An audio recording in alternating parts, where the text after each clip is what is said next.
नमस्कार and welcome to career study academy. Now एक important update है कि अभी हाल ही में संयुक्त राष्ट्र का 3 दिवसीय सम्मेलन international conference on glacier preservation जो ताजिकिस्तान की राजधानी दुशांबे में शनिवार को समाप्त हो गया। मुख्य उद्देश्य वैश्विक पारिस्थितिक संतुलन को बनाए रखने और जल संबंधी चुनौतियों का समाधान करने में ग्लेशियरों की महत्वपूर्ण भूमिका को उजागर करना था। और हद तो तब हो गई जब पाकिस्तानी प्रधानमंत्री शहबाज शरीफ ने यहाँ पर भी भारत का राग अलापना शुरू कर दिया। शहबाज शरीफ ने यहाँ कड़ा बयान दिया और कहा कि भारत ने एक तरफा और अवैध कदम उठाए हैं और लाखों लोगों की जिंदगी खतरे में डाल दी है। भारत अब नदियों के पानी का इस्तेमाल एक रणनीतिक हथियार की तरह कर रहा है। आइए आपको शहबाज शरीफ के इस बयान के कुछ पंक्तियां सुनाते हैं।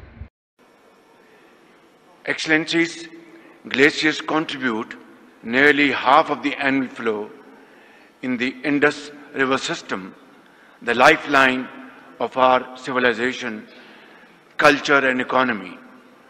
The 5 great rivers that shape our geographical landscape, Indus, Jhelum, Chenab, Aravi and Satluj, all depend on the stability of glacial systems.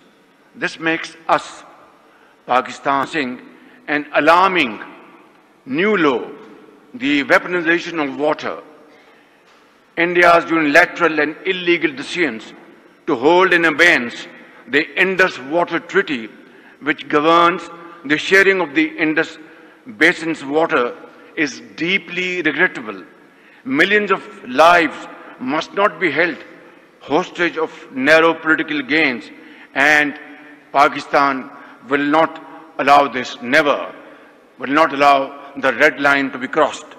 इस महत्वपूर्ण सम्मेलन में लगभग 80 संयुक्त राष्ट्र सदस्य देश और 70 अंतर्राष्ट्रीय संगठनों के लगभग 2500 से अधिक प्रतिनिधि भाग ले रहे थे। पर हाल ही में इस उच्च स्तरीय सम्मेलन में पाकिस्तान के इस बयान के बाद भारत और पाकिस्तान एक बार फिर आमने सामने आ गए। इसके जवाब में भारत ने कहा कि संधि को मित्रता और सद्भावना के आधार पर बनाया गया, लेकिन जब पाकिस्तान आतंकवाद फैलाता है तो वह इसे खुद संधि तोड़ देता है। इसके जवाब में भारत ने कहा कि संधि को मित्रता और सद्भावना के आधार पर बनाया गया था, लेकिन जब पाकिस्तान आतंकवाद फैलाता है वह खुद ही इस संधि को तोड़ देता है। भारत का कहना है कि पाकिस्तान को बार बार दोष देना बंद कर देना चाहिए और अपनी जिम्मेदारी समझनी चाहिए। भारत के पर्यावरण राज्य मंत्री कीर्तिवर्धन सिंह ने पाकिस्तान पर आरोप लगाया कि वे इस वैज्ञानिक सम्मेलन में ऐसे मुद्दे उठा रहा है जिनका इससे कोई लेना देना भी नहीं। भारत ने साफ कहा कि पाकिस्तान सीमा पार आतंकवाद को बढ़ावा दे रहा है और यही सबसे बड़ी वजह है संधि जैसे समझौते अच्छे से काम नहीं कर पाते। भारत ने पाकिस्तान पर यह भी आरोप लगाया वह हर बार भारत को दोष देता है जबकि खुद ही बार बार समझौते का उल्लंघन करता है। सिंधु जल संधि पर नया ट्विस्ट तब आ गया जब भारत ने भी अपनी एक रिपोर्ट में भारत की इन नदियों में आए बदलाव पर चिंता जताई। चलिए जानते हैं कि आखिर ये नया मोड़ किसके फेवर में आया। जैसा कि हम सब जानते हैं कि भारत और पाकिस्तान के बीच सन 1960 में एक समझौता हुआ था जिसे सिंधु जल संधि कहा जाता है। इस संधि के तहत 6 नदियों का पानी बांटा गया। पश्चिम की 3 नदियां सिंधु, झेलम और चिनाब पाकिस्तान को दे दी गई और पूर्व की 3 नदियां रावी,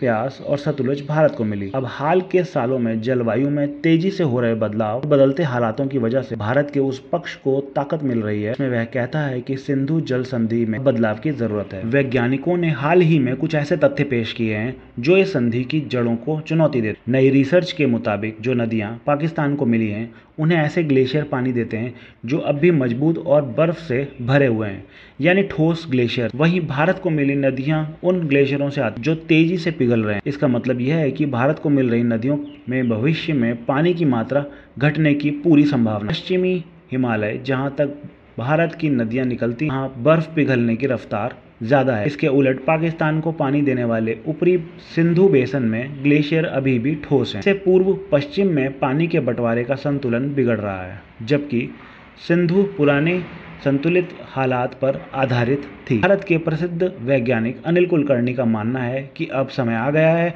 कि हम इस संधि पर दोबारा सोचें। उन्होंने कहा कि जलवायु परिवर्तन की वजह से नदियों का बहाव और समय दोनों बदल रहे हैं। इससे बाढ़ और अन्य आपदाओं का खतरा भी बढ़ता जा रहा है। अब सवाल यह उठता है कि सिंधु जल संधि को नए हालातों के मुताबिक बदला जाएगा। वैज्ञानिकों की राय है कि जलवायु में हो रहे तेज बदलावों, जनसंख्या वृद्धि और तकनीकी प्रगति को देखते हुए हमें पानी बांटने के पुराने नियमों की समीक्षा करनी ही होगी। साथ ही भारत ने यह भी कहा कि उसे पड़ोसी देशों से सहयोग की ज़रूरत है ताकि हिमालय जैसे संवेदनशील इलाकों में प्राकृतिक आपदाओं से निपटा जा सके। इस पूरे विश्लेषण पर आपकी क्या राय है, नीचे कमेंट बॉक्स में लिखकर ज़रूर बताएं। चैनल को सब्सक्राइब और वीडियो को लाइक करना ना भूलें ताकि ऐसी महत्वपूर्ण खबरें आपको समय पर मिलती रहें।